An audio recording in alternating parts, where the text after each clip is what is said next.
Well, I hope this is on. I hope you can see me. I hope you can hear me. Hello, everyone. It is Tuesday at 2 p.m. Eastern, and that means it's time for the next episode of What to Say Now. So, guys, I have to tell you, wow, am I covered up in gratitude at this particular moment in time. The past months of my life have been dedicated to one thing, and today I have made a massive breakthrough in that area. And I'm so excited about it, I want to share with you, right? Because, if you think about what we do here at What to Say Now, it's about helping you have conversations that really make a difference in your life. Hello, Jody. Thank you for being here. Love that you're here. And I see a watch party has just been started. That's awesome. Thank you for that. So what I want to talk about specifically today is one type of conversation, and that would be a conversation that empowers. Okay, so think about this. Wherever you are right now in your life, I believe that the path between where you are and where you want to go is paved by conversation. It absolutely is. So we fall in love inside conversations. We negotiate contracts inside conversations. We end relationships inside conversation. Is there anything important we do as human beings that doesn't happen, at least in part, inside conversation? We raise our children there. We learn there. It's absolutely fundamental to humanity.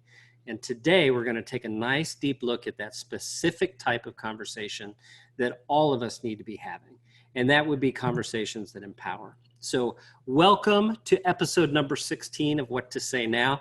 I'm going to turn my screen share on here, and I'm going to get rolling with some really impactful content for you. So let's take a look here, guys. If we're going to break down this thing called conversation, we've got to set some groundwork. Some ground rules here first. So all conversations, it doesn't matter whether it's, hey, how you doing? Or it's that awkward conversation where, maybe you have to end a relationship with someone you care about. Maybe it's an employee, right? Maybe it's a life partner.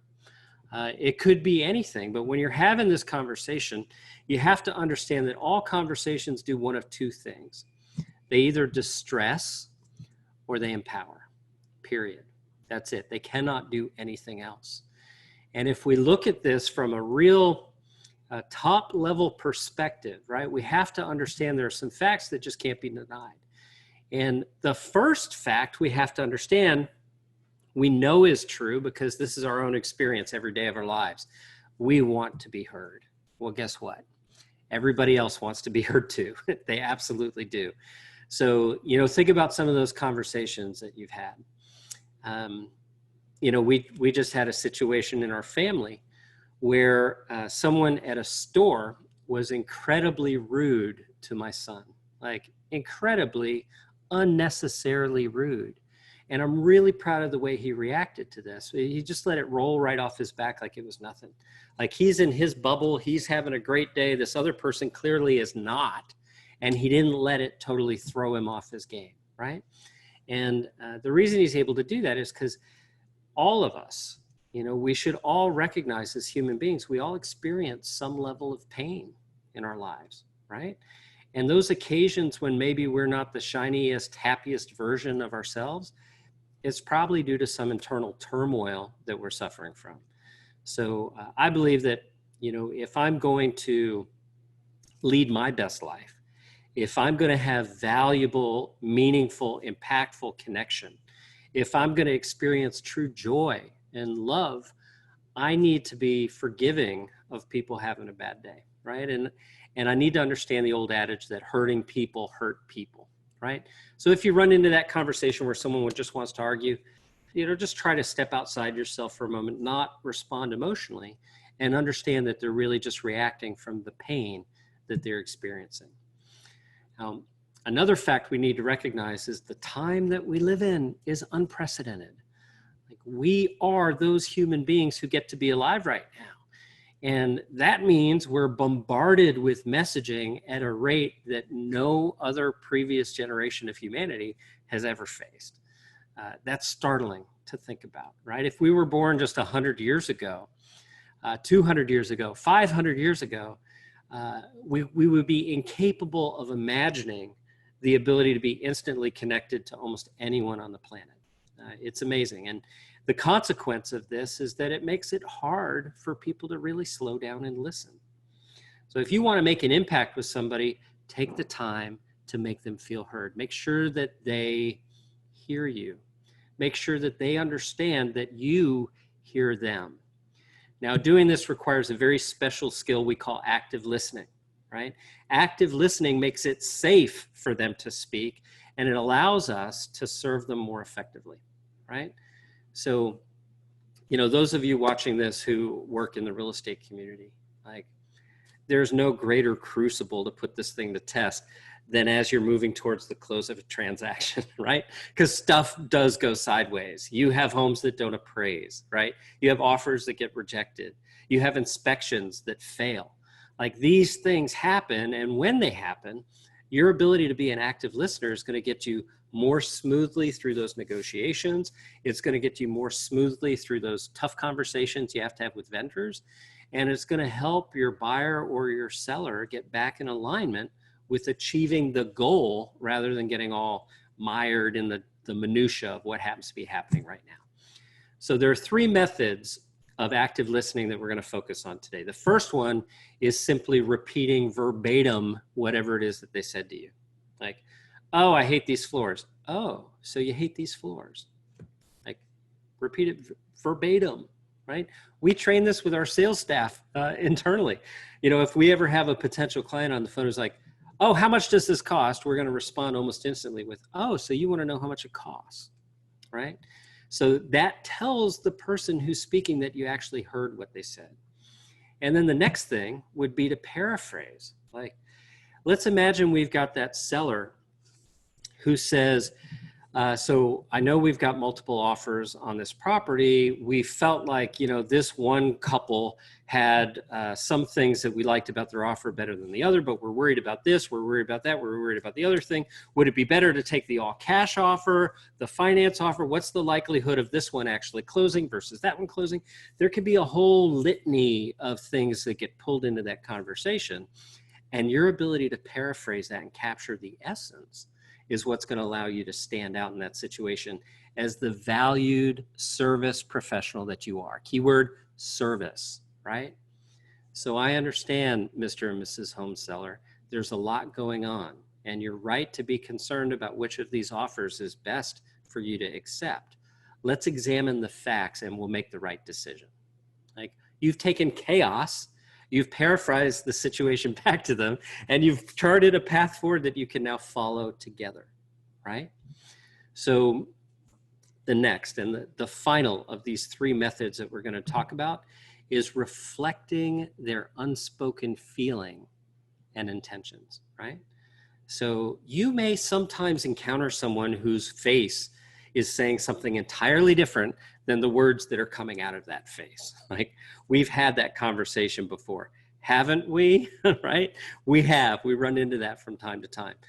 Having 3 kids, it's something I've experienced quite a lot, right?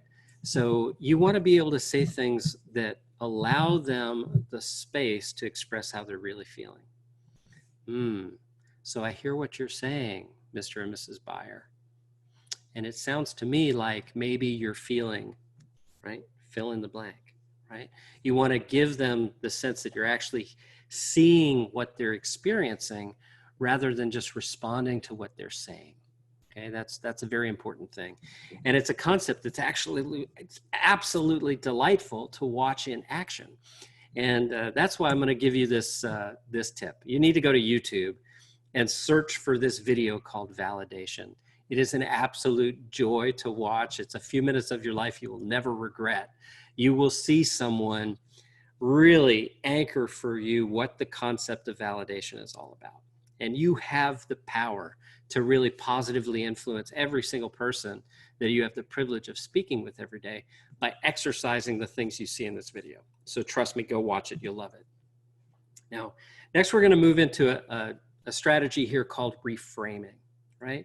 Reframing is important because sometimes you'll encounter that person who's got it all decided, like it's 100% this.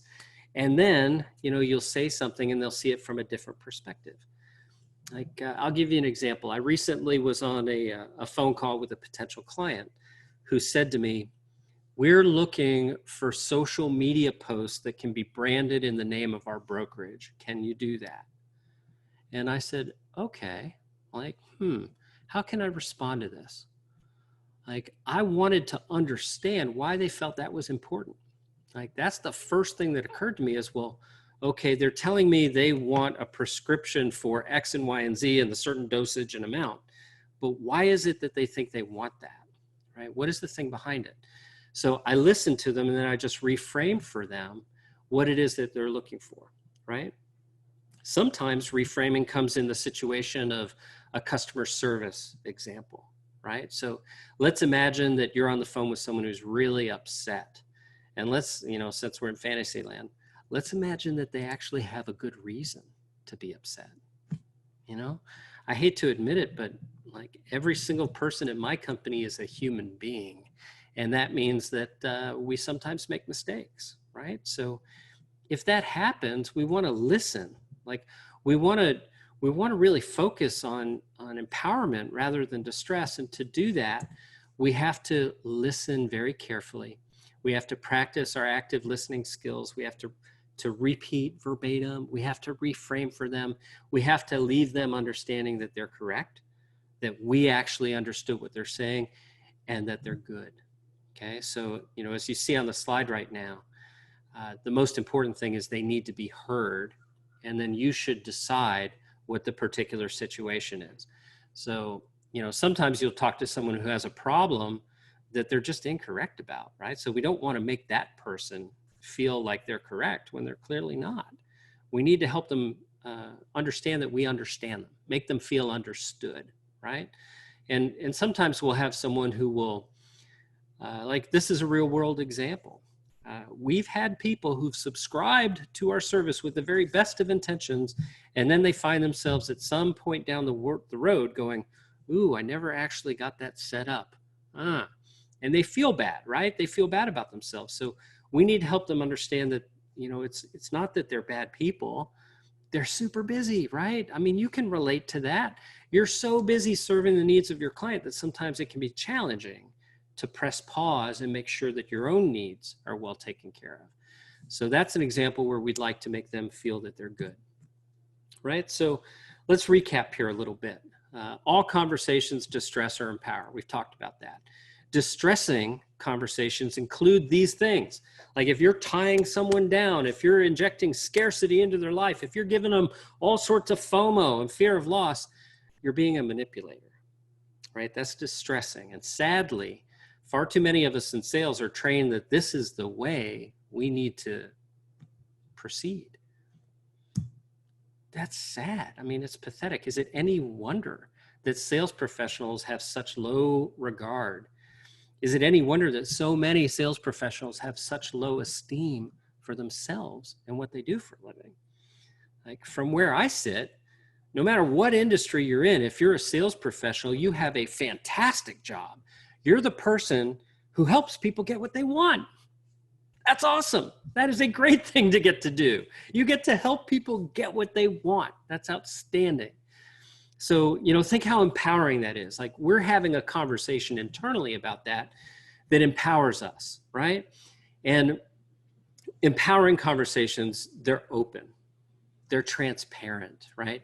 They exude feelings of trustworthiness. You are who you are, take it or leave it, right? Just embrace who you are. Like decide, do you really want to serve people or not? If you really decide that you want to become a servant to other people, you have absolutely nothing to hide, right? There's no need for tie downs or scarcity or fear of loss. Your goal is to serve. All you have to do is show up and say, hey, I'm here to serve, right? It's so much easier, so much easier. So I want to give you some examples of how this can be effective now in the real world. And, at my company, Happy Grasshopper, our job is to start the conversations. Clearly, I want to teach you guys how to have super effective conversations. So I'm going to give you an example here from our last content cycle. So we have a client in Houston named Randall who sent this message, right? This is an email message. The subject is Blockbuster finally pivots. And it reads, "Hey, Ann, did you see this? Blockbuster's last store is now an Airbnb rental. Ha! They've set it up with 90s furniture, TV, VCR, and all the movies you can watch for $4 per night." Now, I took the image out here so it would all fit on the screen. And call me crazy, but I actually love this. It kind of makes me wish they had paid more attention to Netflix and pivoted sooner. Speaking of real estate changes, do you know anyone who's thinking of moving? Or even someone we could convince to move if they got enough money for their home, right? So if you're watching this right now, maybe you're going, why would you send that message? Well, I'll give you a reason, okay? First, you got to acknowledge who this message is for. This should not go to new leads. It should not go to cold leads. This is only for Sphere and past clients. So Randall sent this message to a past client, and this is the response that he got. "Hi, Randall. I hope that you, Vanessa, and your family are doing well. Your last sentence got me." Right? Now, what was that last sentence? Or even someone we could convince to move if they got enough money for their home. Okay? That's a call to conversation that produces this response. And now here she is talking about maybe moving, right? This is someone in Houston talking about moving outside of the inner loop to another property, right? So lots of questions being asked here. This is exactly the sort of opportunity that you can create for yourselves by regularly communicating with your database. Now, here's Randall's Facebook post about this message. I'm going to call this out here. Want another happy Grasshopper testimony? This morning I sent out the Blockbuster email. Within 90 minutes, I received this email back from a client that closed in 2013. I figured I'd share so you can see how easy the flow is, right? So as awesome as that last message is, look at this. He got a second email from a client that closed in 2017 and has been talking about moving to a larger one-story home within their existing neighborhood. Had no idea they had the itch. She wants me to set up a search. If both of these alone were to pan out, we're talking between $1.5 and $2 million turnarounds for the sell buy on both. Not bad for an HG email, right? So as always, I am going to do everything I can to encourage you to reach out to the people in your life. 2020 is a bizarre year, right? We're fortunate in the real estate community to be so busy and active. Please, please, please reach out to the people in your lives, anyone who knows you, your past clients, your sphere of influence, and communicate with them with messaging that shows you care enough to keep in touch. Whereas I've shown in this example, your desire to engage in real estate is in second place to your desire to engage them in conversation, right? So today we've covered a lot, and every Tuesday at 2 p.m. Eastern, this is what we do at What to Say Now. I hope you've enjoyed today's content. I hope that you'll tell people about this channel. And I hope that if you have any questions, need any help at all with your messaging strategies, please post inside this group. Myself and my team pay attention. We will help you with the content that you need. So this is me signing out, everybody. Have a fantastic day. Bye now.